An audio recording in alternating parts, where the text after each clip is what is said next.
Hello and welcome to Season 2, Episode 5 of your weekly dose of creativity. This week I'm joined by Lorna, Scully, a no BS email marketing expert that helps you and your business thrive using email marketing so that you have to rely less on social media. This episode was so much fun to record and Lorna has some fantastic insights into email marketing but also marketing in general. So if email marketing is something you are wanting to invest more time in going forward, you need to make sure to take a listen. First things first, thank you for coming on board. I'm looking forward to this one because I think it's going to be really, really juicy. I start each podcast episode with a question from previous podcast guest. Our last guest was Holly from In the Country magazine, and she asked, if you could change one thing about your business, what would it be? Well, this is not this question. If I could change one thing about my business, what would it be? It would probably be to be able to not have to log into an Instagram. That's where the majority of my business has come from, and I hate LinkedIn, and I'm sure it would do wonders. Just the whole social media, and we've chatted about it, but like I just can't at the minute. The whole social overview of it, and as much as I've been in marketing for a very long time, I also don't have the confidence or the balls to go at it old school. And somebody sent me a marketing letter the other day, and I thought, that's ballsy. That is. I don't have that, but it's a means to an end. But yeah, that's what I would change. What's been the thing about Instagram most recently they've been most frustrated with? It's just full of the same crap, and I don't want to add to the noise. Yeah. And that's just it. It's a personal thing. It's very me problem and not an everybody else problem. I think if I get to the point where I could shut out all of the noise, maybe I just need to unfollow everybody and just focus on this. I thought about that a lot. I have probably more muted accounts that I follow than unmuted, but maybe I just, scrap everybody and then just do what I need to do. Maybe that's the answer. I don't. Yeah, I feel like as well, like particularly, I see it on Instagram most, but actually there's a lot of it on LinkedIn too, of loads of people just saying completely conflicting stuff, or it's quick fixes that actually in reality, if you're running a business, there is no quick fix in business or quick win. And I think it gets really demoralizing because for those of us that are genuine and genuinely want to help our clients, it's really confusing for someone new to business wanting to branch into business and start business, whatever. It's really confusing to know what advice to follow. Yeah, and I think that's the thing. I think there's so much content at the minute that's written with such definitive tone. Yeah. It's very much, this is the thing you need to do. And so if you see that 100 times and they all say something different, what the fuck are you meant to do? Sorry, sorry. Yeah. Swear as you like. It wouldn't be it. Like, yeah, it wouldn't be great if I didn't. Yeah, I think because, and I understand, I get it from a service provider, business owner, content creator side of things. You want to speak with conviction and you want to, come across as the authority. And I get that. Yeah.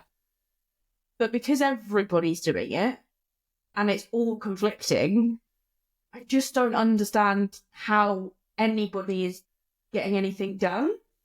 Yeah. No, I get that. And it's frustrating. It's the fact that 99% of people that come to me and say, can you help me with this thing? Or why is this happening? Or why is that happening? And 9 times out of 10, my answer is, it depends. Yeah. Because I need more information, and I need to know more about the business. I need to know more about the logistics. I need to know more about the margins. I need to know more. I can't say, well, actually, if you just sent an email once a week, then you win it. Yeah, and I think that's the important thing to remember, as an experienced business owner and a new business owner, is that every business is different and no one marketing strategy is going to work for that business. 100%. In the same boat of you as you at the moment, in that I'm very demoralised with social media at the moment. It just, promoting my business on social media seems a bit of a chore at the moment. It's a massive chore for me, and that's why I just don't fucking do it anymore. It's got to the point where, when you I feel like there's a lot of people will relate to this. Sometimes you can get into this tricky habit where when you're fully booked, you forget to keep marketing yourself, right? Yeah. And then it's not until you lose a client that you go, oh, fuck. Yeah. Maybe we should talk about it a bit more. Yeah. And I can't even be bothered to do that anymore because it feels like I would be contributing to noise that is crap. And it's not that I don't know how to stand out and all of that kind of good stuff. I just don't want to be part of it. Yeah, it almost feels like a clique that you don't want to be a part of. Yeah. That's a really good way to describe it, actually. Yeah. I had someone else describe it the other week. I was talking to my friend Becky. It's just like, it feels like a treadmill that you just can't get off. Yeah. Like, it's constantly running. You can't quite keep up, but you're not quite going slow enough to be able to jump off it. And it's just like... the old meme of, like, the carrot and the stick. The carrot and the stick, yeah. Yeah, no, it is. More recently, that's why I've switched to Substack. Not necessarily for marketing my business, but for just like building a bit of like more of a personal brand, talking about stuff that I wouldn't necessarily talk about on my like Instagram and whatnot. And actually, I've seen a lot of other people using Substack for their business to really great success. And it's very much more community focused and it just feels more authentic on there. And I've really, really liked it. I'm much preferring like the long form format writing, which then leads me on to what you're really here for, which is email marketing, not just bashing social media.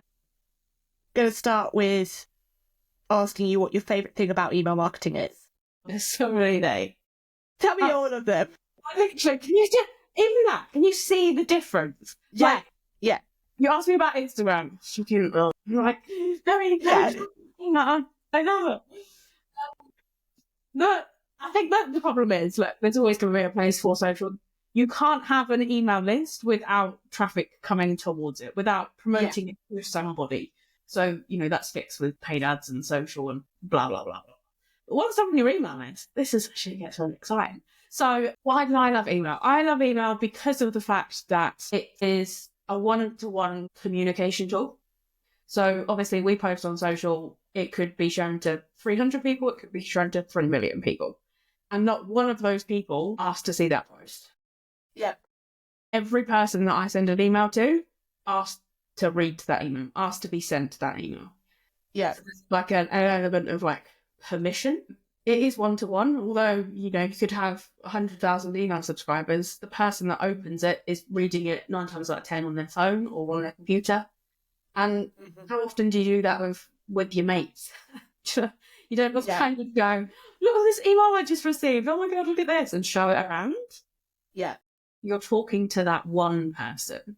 And they're choosing to be there as well. And they're choosing to be there. And then the other thing that I really like is the geeky side of it, is the data, is the fact that I can quite literally see if I send X amount of emails to X amount of people, this is how many people clicked on it, this is how many people bought. Yeah. It's almost a bit of a guessing game with social, when it comes to that, there will always be a correlation. There might be, if I post on Instagram 10 times, I can see the sales increase and there's a correlation between it. But with email, it's definitive. I can tell you exactly what link they clicked on and then what products they went on to buy. And that just kind of soothes my soul a little bit. I'm not in the business of, taking people's money and providing a service and then getting nothing from it. So for me to be able to say, you pay me to do this, I've gone and done this, and this was the outcome. It might be a mental thing, but it really soothes me. Yeah. And I, so often we see online, all of the big, business coaches or whatever will say, you need to build your email list, build it up. Why is email marketing so important for business owners? And why, if anyone listening to this doesn't have one, what would you say to them to make them start one? God, that's 2 very big questions. So, the standard line that everybody preaches is obviously social media can close down and you'd lose all your followers and blah, blah, blah, right? So that's a reason to build an email list. The way I like to almost describe it is, I went on holiday a couple of weeks ago. Okay. And I bought a really lovely piece of jewellery in the airport of all the places. And once I left that airport, that company had no way of contacting me. Yeah. They had no way of marketing to me. I bought something, hooray, tick, job done, conversion done. But that's it. The relationship finished. Because I loved the jewellery, I went online and found the website, I signed up to their email list, and now I'm going to continuously hear about them, hear from them, and when there's a point in time where I see something that I like, I might convert again. And there is power in a repeat purchase. You know, if someone's bought from you once, they're probably more likely to buy from you again than having to try and get in front of new people. But because they didn't instigate trying to contact me again, I could have left that shop and that's it, done. That relationship is over. Yeah.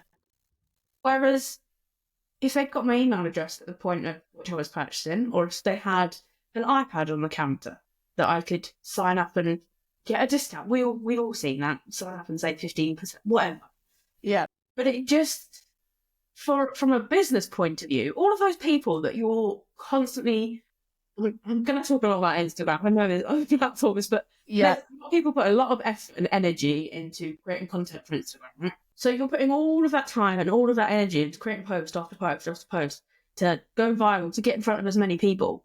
Once that person scrolls, they're gone. So you put all of that energy into attracting these people and then just let them walk out the door. Mm-hmm. Why would you do that? Yeah. If you can gather their data, which sounds a bit icky, if you can kind of activate them enough to give a shit, to want to hear from you again, to want to know what you're selling, to want to know why you can help them, why wouldn't you do that? Yeah. No, it makes perfect sense. From a business point of view, it kind of makes sense. Doesn't make sense to not have an email list. Do you know what I mean? It always. Yeah. People say to me, email's dead, all of that shit. Email's dead, why should I have an email list? Well, why shouldn't you? Because I don't think I could answer that. Yeah, and also as well, like, if social media stopped existing tomorrow, you still have a way of contacting the people that want to be contacted and could still be your... I think whenever I see, again, 9 times out of 10 it is a 7-figure business coach that's preaching that, it does make me laugh a little bit, because there is a caveat, and this isn't to scare anybody, but your email platform could shut you down. MailChimp, MailerLite, Klaviyo, Kit, whoever you're with could close your account. If you go against their T's and C's, there's a whole bunch of things, they could deactivate your account. The difference is, and this is best practice, so if you take nothing else away from this episode, take this. If you have an email list, put it in your calendar to regularly, every 6 months, every 12 months, to download that data and just keep it in your Google Drive. And it will just be like a CSV file with everybody's email address on it. Because that's where the whole you own your list comes from. Did that answer? That did. I go off on a tangent, I'm sorry. And what would your advice be then for someone who has either said that maybe they've started an email list, but they're not really making the most of it, or they want to start an email list? What would your advice be to them, and what would you say they need to be doing to make sure that it has the most impact for their business?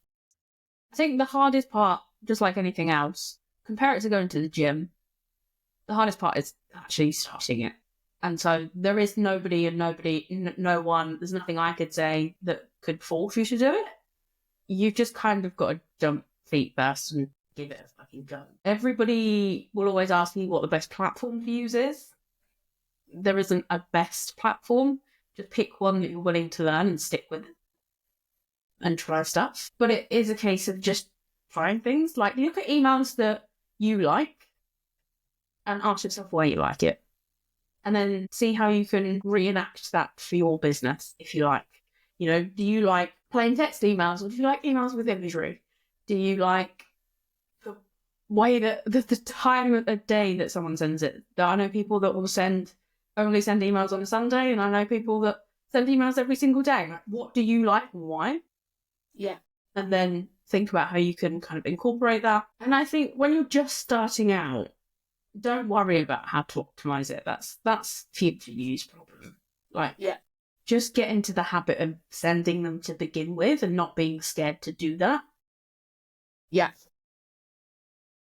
and then worry about how we optimize them later. If someone's coming to the point of optimizing their email marketing, what would your advice be for that? Like, what should they be doing to make sure that it gets the most out of it and it makes their life as easy as possible?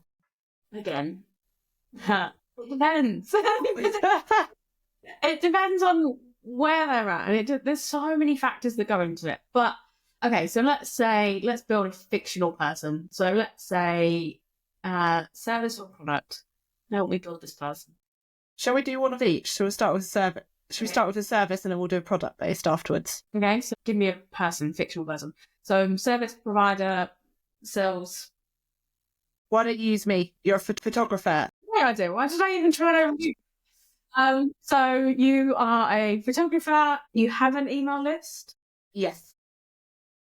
Roughly how many people do we think? 20-ish. Like, it's not huge. How do you collect that data? Currently, I have a kind of embedded form Website? in the footer on my website. I also have one of like the spinner forms comes up, so people can sign up. They could potentially get a discount or win a photo shoot with that spinner. That is about where I'm at in terms of, so people come onto my website, it becomes really obvious where they can sign up if they want to. Cool. So how we start optimizing that, considering it's such a small list, means sending more. You can't optimize something if you don't have the data to look at in that space. So the first port of call is send more emails. As scary as that might sound. Yeah. So it's sending more, trying things, literally what I just talked about. Try a text-based email versus an email with a bunch of images in. Try a storytelling email versus a service-led email. So this is the service, this is what it includes, this is the price, blah, blah, blah. Yeah. Versus this person came to me and they wanted this kind of shoot. This is how they felt. This is what we did, and this is now how they feel. Here's an example of the image. Yeah. Now from that. So the first thing is send more emails. That will then tell you that one of the other things, and actually I probably this should have been my main answer to why do you love email. My background is e-commerce, right? So selling products online, worked in TV shopping, and I'm talking for like £250 million brands, not small biz. And it was part of my job to walk into boardrooms and tell management that their opinion didn't matter. Because they would always say, we want to do this, or I want to do this, or let's test the colour of a button. And I'd be like, okay, cool. And they'd say, I want it blue. And I'm like, politely, your opinion doesn't matter. Because you're trying to sell your thing, right? We're all doing something. We're all trying to sell our thing. So we think, I'd like to think, that it's the best thing that they could buy. It answers their problems, it solves world hunger, all of that good stuff. But we're not the person buying it. So when we test things, you have to be prepared to put your ego to one side and say, I think this is going to work, but I'm going to try it, and I'm going to let what people do, how they behave, what they click on, what they open, I'm going to let that dictate what I do. Because they're the people that matter. Yeah. And they're the opinion. That makes perfect sense. Yeah. My opinion doesn't mean shit. That kind of falls into like the whole market research thing, every business should be doing. Yeah. But it's a really tricky, especially as a small business owner, because 9 times out of 10, if we're working on our own, we don't have anyone to bounce ideas off and check our ego. Yeah. Like, sit down. But yeah, when it comes to it, it's about trialing things. And just because you think something might work. So for me, if I was writing your emails, my immediate thought is to go storytelling. Yeah. For the 20 people on your email list, they're going to tell you, not literally, but by their actions, whether they book a call, whether they book a shoot, whether they even open the email, if they care about that. And so then that's how you then start to optimize a little bit, because if they don't react to the storytelling, then you need to send more of the other email. Yeah, no, makes perfect sense. Yeah. Yeah. And then for the people that are maybe even slightly more ahead, that's when things like segmentation starts to come into play, and that drives people fucking nuts. But I love it. It works. Yes. So obviously segmentation is creating criteria of people. So people have to meet a certain criteria, and it means sending more emails to smaller groups of people. Yeah. With the idea that it's then got higher open and conversion rates because it's more relevant to those people. What would your advice then be for a product-based business? It's very simple. It's pretty similar, but you tend to go heavy on segmentation. You should go heavy. I hate that word. You should go heavier on segmentation earlier. So a lot of with product-based businesses, I personally find it easy, but again, it's been my job for over a decade. People will tell you what they like and what they don't like in the way that they act. So, collecting their name and their email address. If you sell products, candles is a good one. Actually, that's how rusty I am from podcasts, Candles always used to be my go-to example. So let's say you sell candles and you've got 6, all different, I was going to say flavours, scents, right? Yeah. So let's say you put in an email all of the different scents. Mm-hmm. If I click on pomegranate, that's my favourite scent, it's highly likely that I'm interested in that scent. Yes. If I don't click on lemon, it's highly likely that I'm not fucking interested in lemon. Yeah. So all of a sudden, I can create a segment that says, include everybody that has clicked on pomegranate, because logic would suggest that they're interested in it, and click everybody that has clicked on lemon. All of a sudden, I can send very specific emails about those 2 scents, where they originate from, where I get my sources from, how long it takes to make, how long it burns for, all of that. The scents they might be interested based on those, And it's very specific to that product. But because I clicked on that link and told you I was interested without telling you, I'm more likely to buy it because now you're only talking to me about pomegranate. Yes. That makes perfect sense. And in terms of say you started your email list and you want to be a little bit different. You want your emails to stand out. What would your advice be for someone to get really creative with their email marketing? Are you going towards design for this or just in general? In general. Interpret it as you will. I think the rise of the personal brand is probably, it's going to be the easiest way. If you're writing as yourself, if you're not trying to be a copywriter that is a sales copywriter, if you're writing from even the candle brand, right, the owner is saying, I've travelled here and sourced this product. If that's coming from the person that has done the thing and is the owner, rather than some OTT'd piece of copy that has probably been written by AI now. Yeah. That's probably going to be the thing that helps you stand out, I'd say. Because again, it's relationships and it's one-to-one. You're talking to one person. So I think, if nothing, try and forget how many subscribers you're sending it to. When you hit send and you're sending this to 20 people, just write it. Or when you're building the email, just remember that you're talking to one person, not 20. Yeah. And what has been your favourite email marketing campaign that you've created, and why was it your favourite? All that I've... Yeah, so if you're allowed to share, because obviously some clients may not want you sharing, but if there's a particular one... The one that came to mind is the one client I'm not allowed to share. Oh, I don't know. Let me come back to that.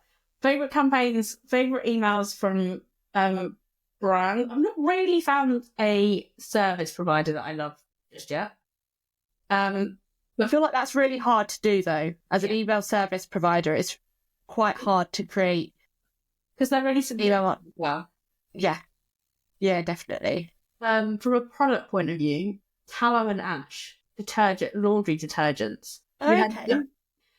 So I think they became really big in the last kind of year or two, but all of their marketing is wonderful because they get their community involved. They ask what scent you want to see, they go and make it. They've made there's always really popular perfumes.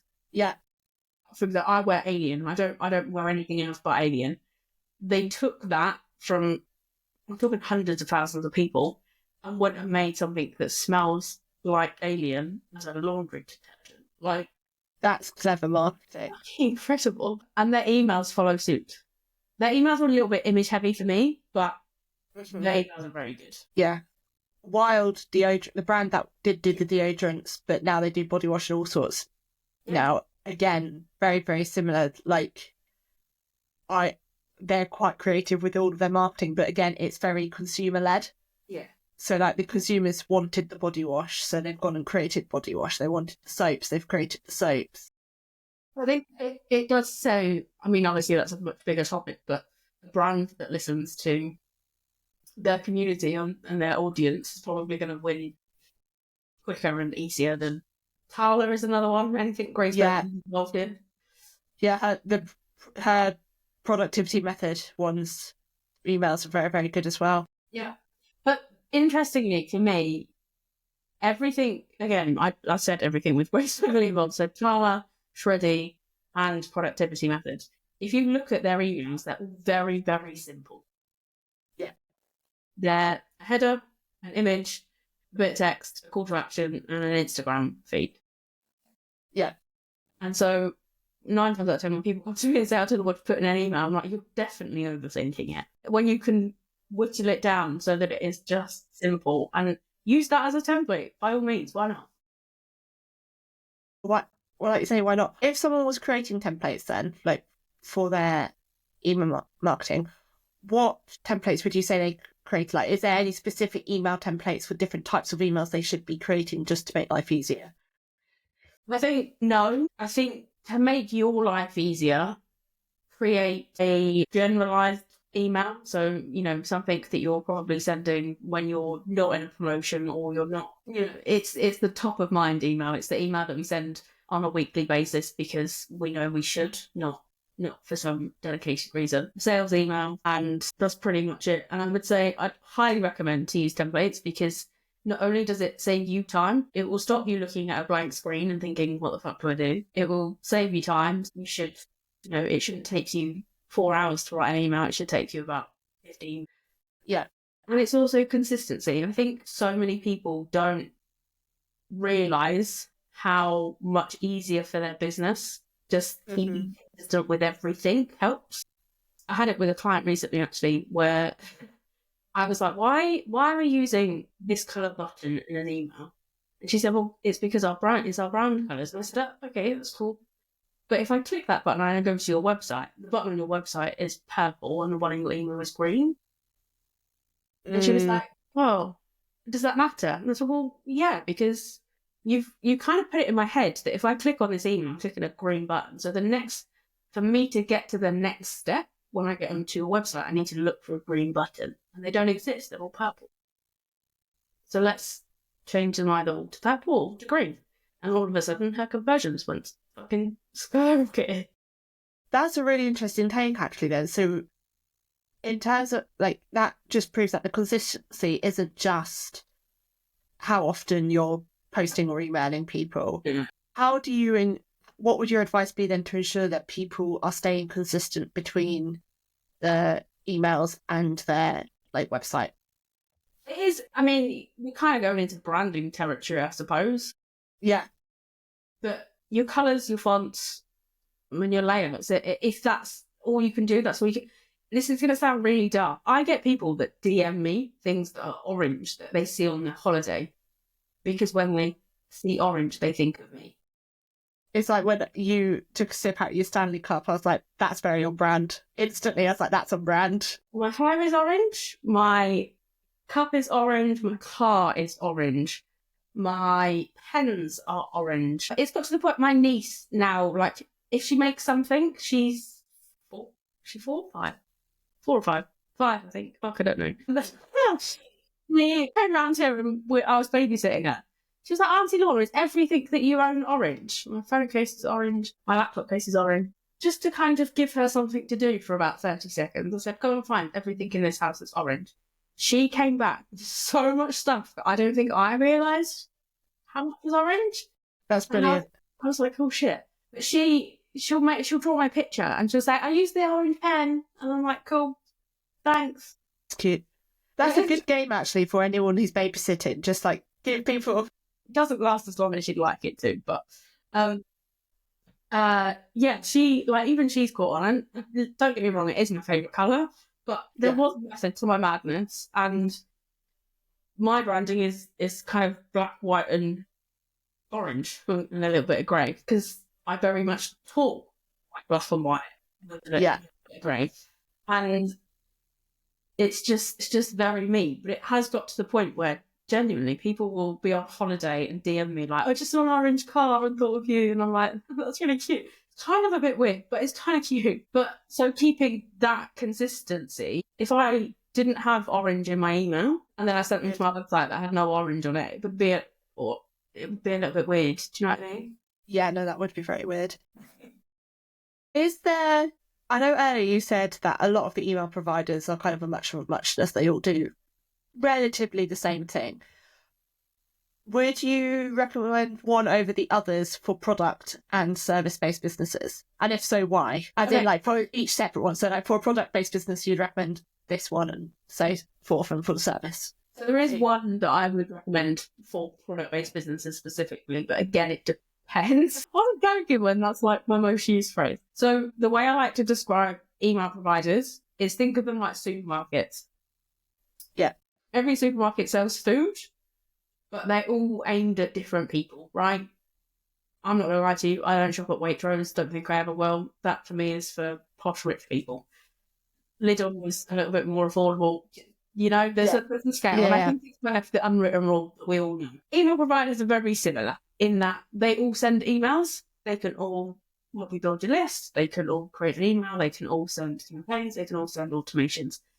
But they all work slightly different, and they're all kind of aimed at different people. For product-based businesses, generally speaking, if you're on Shopify, then Klaviyo, it's actually pronounced Klaviyo, but they're American. I'm not. So Klaviyo is... Yeah. It's seamless. The integration is seamless. It's an incredible platform. It does cost a bit of money. But again, if you're sending emails, you should be sending them in the respect that you're going to get some money.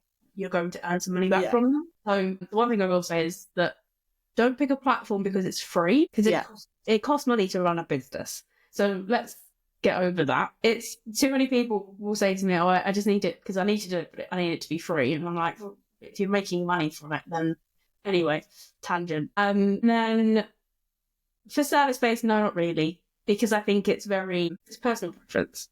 A lot of people like Flowdesk. I really like Flowdesk. I don't like Flowdesk. Interesting.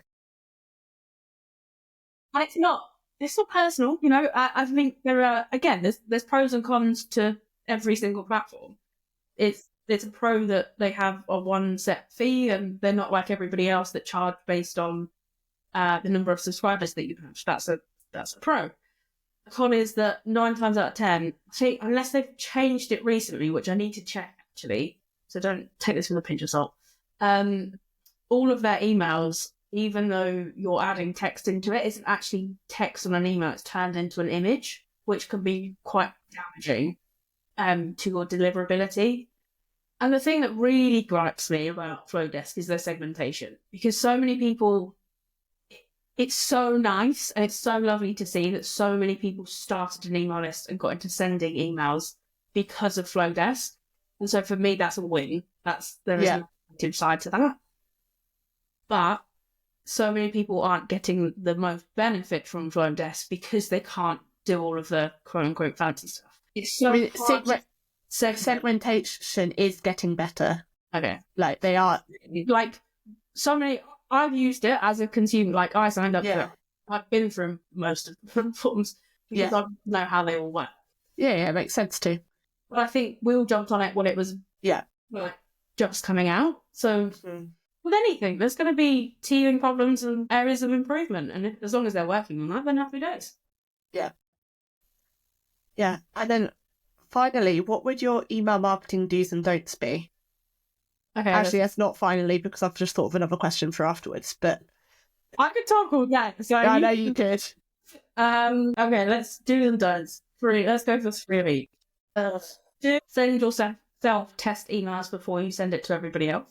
When you're creating anything, make sure you check it on your computer and your phone. Make sure it makes sense on a phone, and it's not, you haven't put an image that is 7 times the width of your screen, so all of your text is now not legible. You'd be very surprised by how many people do that. And also check all of the links, because if you duplicated a past campaign and you've left an old link and it doesn't make sense, just check it. Don't use RE at the beginning of your subject line. Not only is it... Don't get me started on that one. Biggest pet peeve. Particularly in launching as well. Yes. It works, but it's misleading. It's disgusting. And technicalities, I think it's actually against GDPR. Again, it's just not move. Do not. Okay, I've probably got more don'ts than I do do's. Fine. Don't put your entire life story in an email. Because nobody's got time for it, and nobody cares that much. Politely, of course, but nobody cares that much. When I look at most people that come to me and say, help me, 9 times out of 10, they're trying to put 6 different messages in an email. And I'm doing a lot of work in behavioural science at the minute. There's a thing called overchoice, which basically means when we're presented with too many things, I'll make a decision. We just do nothing. We just run away from it. So you might think that you want to just kind of tell everybody everything and they can pick and choose what they want to hear. But the reality is, when you're slapping them in the face with 17 different things, they just run away and do nothing. So I always work on the basis of 1 email, 1 message, 1 call to action. What's the thing that you want them to do? And in the same breath, even when you're doing one thing, bear in mind that email is not the end. The purpose of the email, always go back to what the purpose is. Your subject line's purpose is to get the email opened, nothing else. Yeah. Trying to tell them the whole message in the subject line, keep it short, keep it snappy, entice them to open the email and nothing else. The purpose of the email is not to sell the thing, it's to get them to click to the next place where you can sell the thing. So like, one of the first changes that I make to any client's emails is that I always remove the price. Very, very, very good point on product-based businesses. They will always put, here's our new collection, 6 products, the product title, the product price, and the buy now button. If you take the price out, you're removing a piece of information that they now have to go and look for. So they have to click that button. Yeah. By giving them all of the information, they have no reason to click it. And the thing is, if you give them a reason to click, even if then they don't choose to buy that product, they're on your website, they might find something else that they choose to buy. Yeah. And so many people will say, like, oh, I've got a really good open rate, but my click rate's rubbish. And I'm like, well, you're not giving them a reason to click. Yeah. You're telling them all of the things, thinking that solves the problem, but it doesn't. And again, going back to like segmentation, if you were to create a segment based on the way that somebody acted, somebody might be interested in all of those products, but you've just given them all of the information. And then somebody just knocked at the door, so they've been pulled away. And then one of their kids is asking for a snack. So they've got distracted. They've moved on to something else in their life. They've got all of the information. They don't have to click it. Yeah. It gives them a reason to go back to that email. Yeah. What would your tips be for writing subject lines to get people to open the emails? My number 1 tip for subject lines is write it last. Not heard that one before. You know what? It really infuriates me. I know we were having this conversation beforehand, but whatever. Bring it back. People online that sell digital products about these subject lines, it doesn't make any fucking sense in my head. Because your subject line should be about your email and the contents of your email and nothing else. So create your email, write your email, whether it's about product or service, whether it's about a story of a past client, and then find something that's within that you can pull out, extract, and what do I need to read to entice me to read this? Always write your subject line last. To be honest, 9 times out of 10, if you've got some interesting copy in your email, there's probably 1 sentence in there that'll work for an email subject line anyway. Yep. I really like service-based. They've got some really big clients, big named clients, should I say. They're over in the States, and they will often use this big name, kind of like a bit of a testimonial within the email. Yeah. And so I'll just pull that out, put quotation marks around it as a subject line. I'm like, oh my God, can you believe they said this? Oh God, it's beautiful. Because people are like, oh my God, they said what? Gets them to open the email. Gets them to read the email. And if the email's interesting, there's nothing wrong with a bit of clickbait. Yeah, I think that's the thing. There is a fine line between clickbaity and knobhead. But yeah, as long as it's relevant to the email. That's it. If it's relevant to the email and the email content is interesting enough that they don't mind then having clicked on it, there's nothing wrong with it. I wouldn't say like, oh my God, can you believe they said this? And then have no testimonial in the email and have no form of or like, because then that would just be rude. It'd be rude and it doesn't make sense, and then you're going to get more unsubscribes. And my final email marketing question is, what do people need to do to get other people onto their email list? Like, what would you say are the basic things that they should be doing to entice people on? The problem that everybody makes in that they'll say, oh, my email list isn't rubbing. You don't talk about it. Nobody talks about their email list. Not half as much as they should.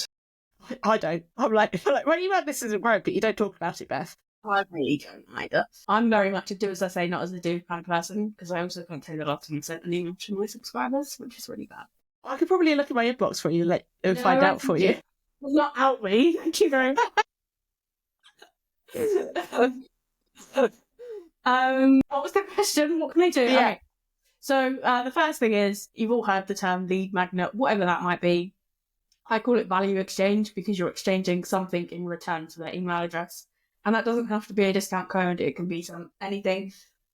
But the easiest way that I find that I don't think this is going to sound proper English, but hopefully you'll get my point. Yeah. The easiest fix to help you talk about your email list or your lead magnet or your value exchange more is to make sure that is to almost create your value exchange or lead magnet, whatever, as if you would, like, you'd be happy enough to sell it. That's a very good.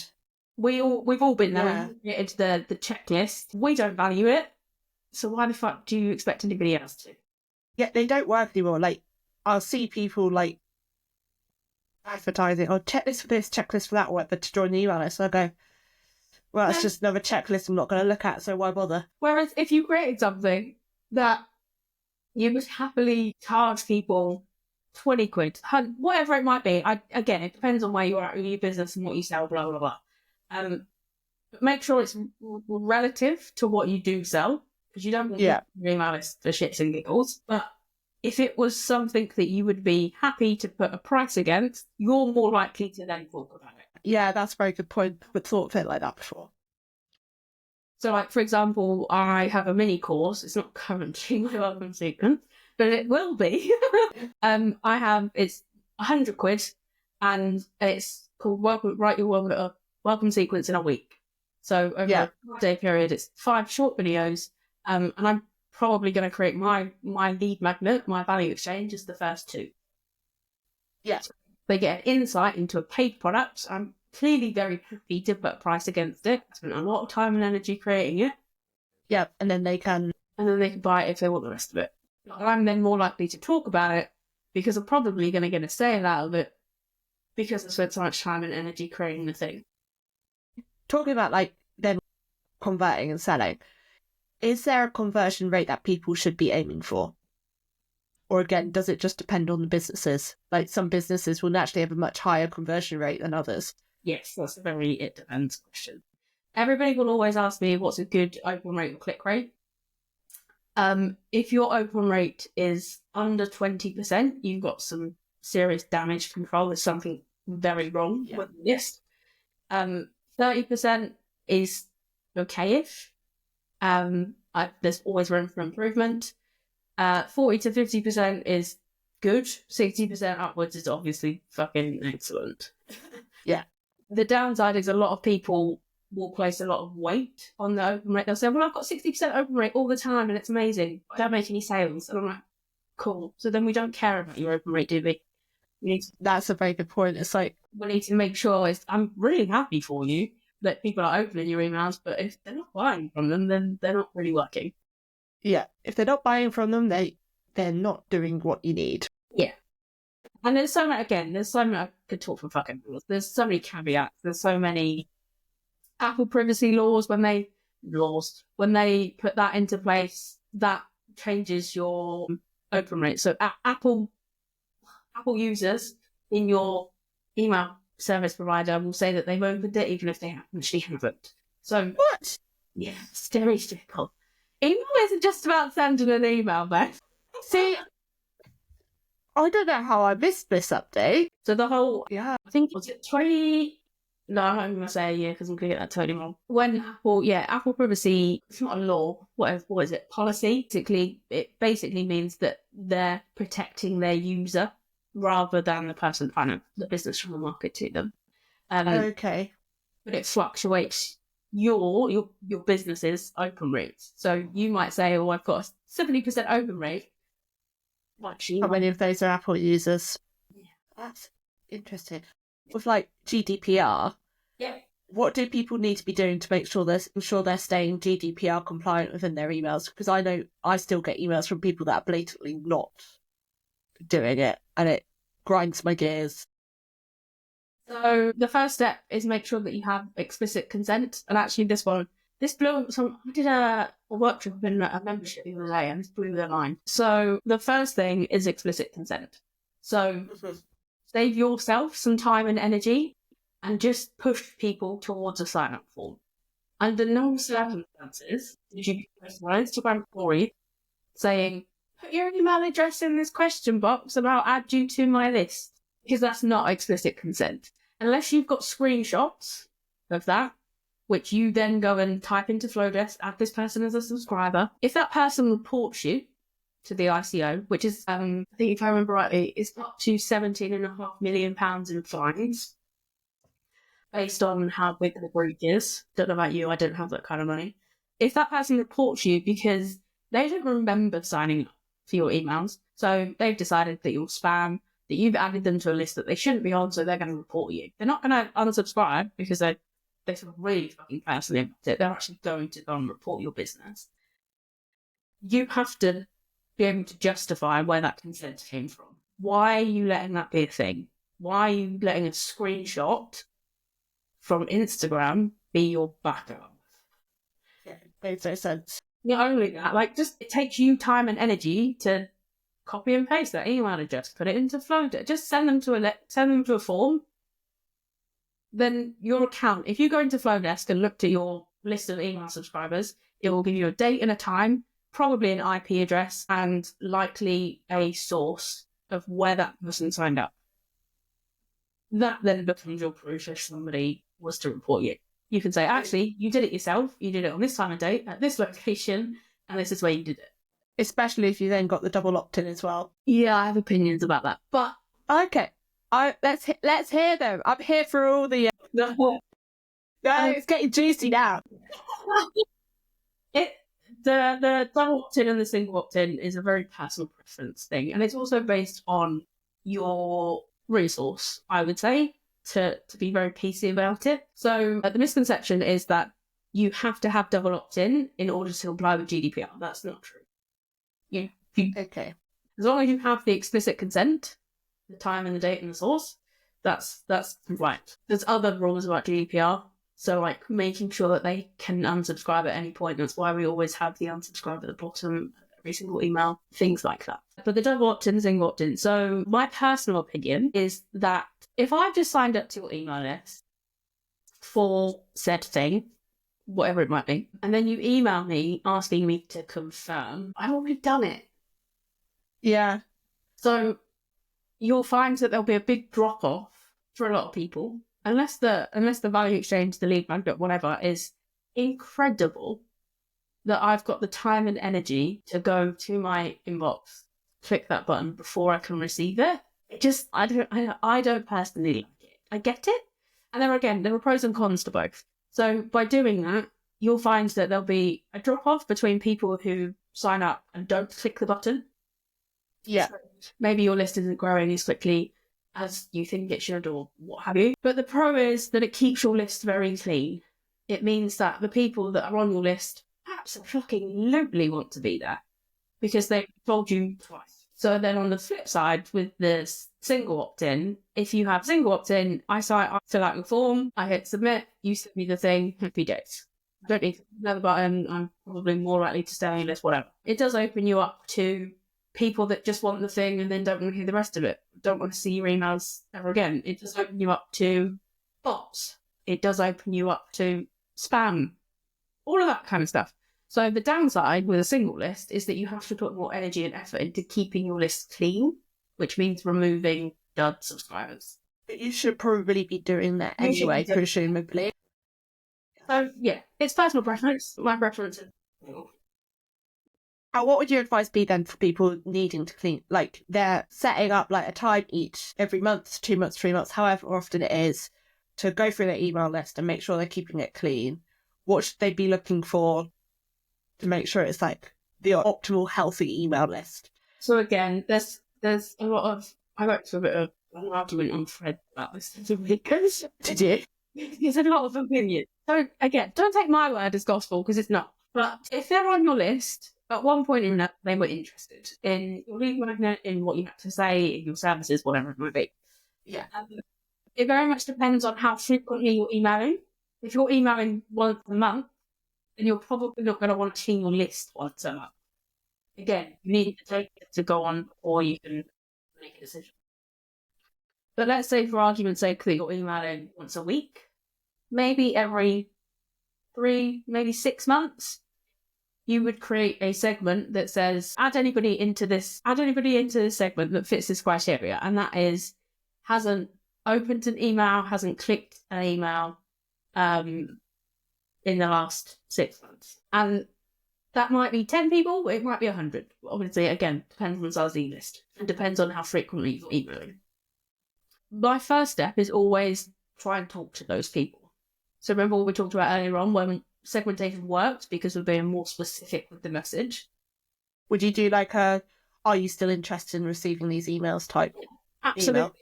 Because there will be people in there that just, for whatever reason, maybe you've hit their junk folder or their spam folder. Maybe they've just been really fucking busy. Maybe they've had a baby. Maybe they're not in the frame of mind right now to buy your products or your services, but they still want to hear from you. So give them the option to tell you that they're still interested. And that could literally look like, click a button, you can create a page on your website that says thank you, or within your email service provider, that's going to look different for everybody. You could even just send them to your Instagram account if you wanted to. But again, focusing on their behaviour. So asking them, if you're still interested, click this link. If you're not, I'm going to remove you. And it feels a bit ultimatum-y, which isn't always the nicest thing. Excuse me. It makes people take action. Yeah, and so then you give them a period of time. Again, this is very dependent on your audience. If you're talking to people that open their emails once a week, then you're going to have to give them a week before you remove them. You can't give them 24 hours to take action. But then you could go back in and you would quite literally delete those email addresses. And again, for a lot of people, that's going to kind of tickle their ego a little bit and piss them off a little bit. There's beauty in unsubscribers. So, like we mentioned before, Flowdesk charges a flat fee. But 9 times out of 10, every other platform charges based on the number of subscribers you have. So if they're not engaging, you're paying for them to be there. Mm-hmm. Why? Yeah. There's also other little kind of like, if they've been on your list for 2 years and they haven't purchased, they probably weren't going to anyway. Yeah. This is what I can't remember who it was now. This is the thing on Threads. There was a woman that said, well, sometimes it takes my people, 2 years to warm up. Cool. So she doesn't want to remove subscribers. Again, you know your own conversion rates and your own data. So if you know it takes that long, then you wouldn't remove them. Well, yeah, exactly. So the general, there's always got to be like a general best practice type, consensus. And you adapt it based on your own data. Yeah. And the other caveat, which is it can feel a little bit technical to people, but deliverability. Essentially, if you keep emailing people that don't engage with your emails, you're sending platforms like Gmail and Outlook and Hotmail and whatever, almost kind of like little flags to say people aren't actually fucking interested. And the more of those little flags you send, the more likely they're to be email and spam inboxes and junk. Which becomes a little problematic. Yeah. You want people to read the emails, right? There's no point writing them otherwise. That feels like a sensible place to end. So I'd say it's the last question, but I just want you to give me a question for my next guest. Oh God, how did I not think this through beforehand when you asked me it? What was my question? What's the one thing you'd change about your business? Yeah. Your answer was Instagram. Okay, so I have to ask the question for somebody else. What is your biggest achievement or the thing that you're most proud of over the past couple of years? So thank you again for coming on. If anyone wants to follow you online, where can they find you? Which is so counterintuitive based on what we've both just said, but Victory of me. The wonderful Instagram. I did not think that through at all, did I? Yeah, I have a LinkedIn profile as well. I don't really use it. Instagram is the place. I chat shit on Threads quite a lot at the minute. But yeah, Instagram, Lorna Scully, spelt with a C, not K. Think the X-Files more than your brain, more than your head. UK. If you missed off the UK, you can get my personal account, which is just cat pictures and holidays. Make sure you put the UK on the end. Is that same for Threads as well? Yeah. Perfect. Well, thank you for come and chat shit for an hour. It was lovely. That's all right. I might have to invite you on so we can ask questions that I didn't ask today. Have to do it part 2. Absolutely fine. Amazing. Thank you. No worries. Thank you.